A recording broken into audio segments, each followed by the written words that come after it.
les gens disent que le général Tchiani a fait le coup d'État parce que Bazoum voulait le remplacer. Ça, ce sont des fausses histoires. Je vais vous raconter l'histoire, la vraie. Les problèmes entre Bazoum et Tchiani ont commencé au lendemain de la sortie du général Abou Tarka sur le Burkina et le Mali.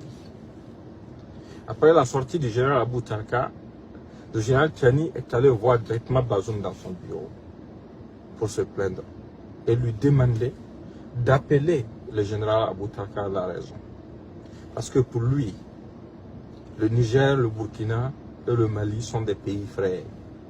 Quelles que soient les divergences, quels que soient les partenaires que nous avons, ce sont des partenaires de circonstances qui vont partir mais qui vont nous laisser ici ensemble.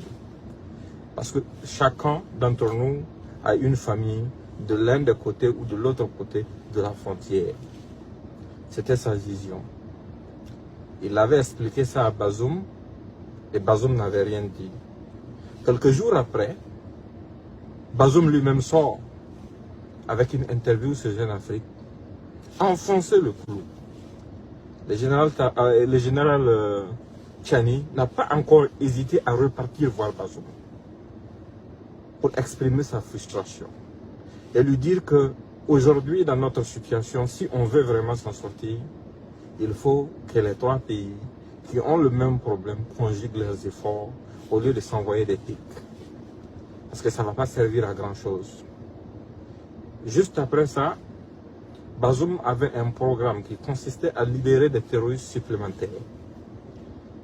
Dans ça aussi, le général Tchiani est allé lui expliquer pourquoi ce n'était pas la bienvenue. Parce que déjà, les premières libérations de terroristes n'ont servi à rien.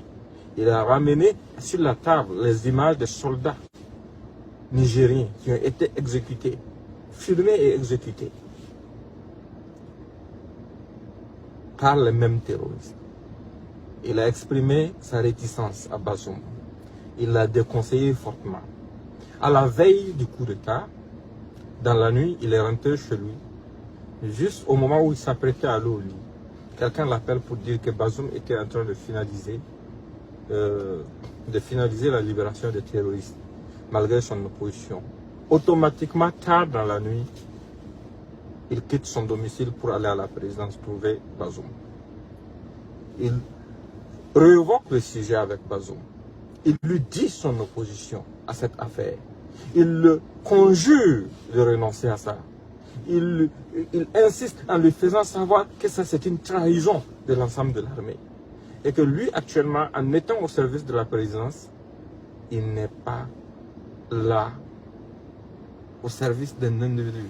Il est au service des institutions de la République. Il est au service du drapeau. Mais tout celui qui va se permettre de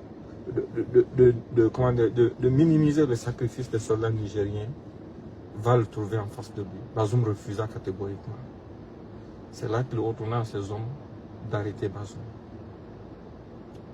Et maintenant, après l'arrestation de Bazoum, les gens, pour pouvoir amener les autres factions des forces de défense et de sécurité à ne pas accepter l'approche de Tchiani, ont commencé à approcher certains officiers et sous-officiers pour les faire croire que c'était pour des raisons personnelles que le général Tchiani voulait faire ce coup d'État, afin de motiver d'autres factions de l'armée nigérienne à se soulever contre lui. Maintenant, tous ceux qui l'ont contacté parmi les officiers ont reçu les preuves qu'en réalité, c'était pour la République. C'était contre quelque chose d'inacceptable. C'était contre cette injure que Tchiani s'était soulevé. Et ils se sont tous ralliés. Maintenant, comme ce plan n'a pas fonctionné, comme ils n'ont pas réussi à opposer les frères d'armes, la France a commencé à appeler les pays comme les États-Unis, les faisant croire que non, ce sont les Russes qui sont en train de faire le coup d'État au Niger. Ça a frustré beaucoup de partenaires. Mais quelques temps après, ils ont compris que ça n'avait absolument rien à voir avec un quelconque pays étranger. Et que c'était un problème purement interne qui était là. Ça a refroidi les ardeurs et les gens ont compris la manipulation. Et ayant échoué à ce niveau, Macron, qui a des affinités avec le président du Nigeria, l'actuel président du Nigeria, l'a contacté pour utiliser la CEDEAO afin de voir s'ils peuvent faire intervenir une force pour forcer le général Tchani et l'ensemble de l'armée nigérienne à abandonner leur projet. À ce niveau aussi, ça ne peut pas marcher. Parce que chacun, avant de s'engager, réfléchit à quelque chose d'essentiel. Ce peuple nigérien-là, c'est un peuple combattant. Et au Niger, je ne vois même pas quel scénario il peut utiliser pour pouvoir intervenir. Parce qu'en voulant venir par le sol, la population nigérienne ne va jamais laisser de convois qui viennent pour agresser leur capitale passer. Du ciel aussi, ils vont faire comment? Dès que les Nigériens ont la certitude que ces forces étrangères veulent intervenir, vous verrez comment Niamey sera. Toute la population va descendre dans la rue, encercler tous les endroits stratégiques. Et ils ne pourront pas atteindre cet objectif. Maintenant que ça, même pour eux, semble impossible, ils ont décidé d'utiliser les sanctions économiques pour asphyxier le peuple nigérien et amener les Nigériens à s'épuiser, à s'essouffler. Ils ne savent pas. Les Nigériens sont habitués. La nature leur a déjà imposé plein de défis auxquels ils ont survécu, auxquels ils continuent de survivre et contre lesquels ils continuent de se battre. En fait, tous ceux qui se comportent comme ça en croyant vouloir arranger ne savent pas qu'en fait, ils sont en train de créer des problèmes supplémentaires et sont en train de pousser le général Tchani et ses hommes à prendre des positions beaucoup plus radicales. Parce que ce que je sais est que ce ne sont pas des hommes qui reculent devant les menaces ou devant les intimidations.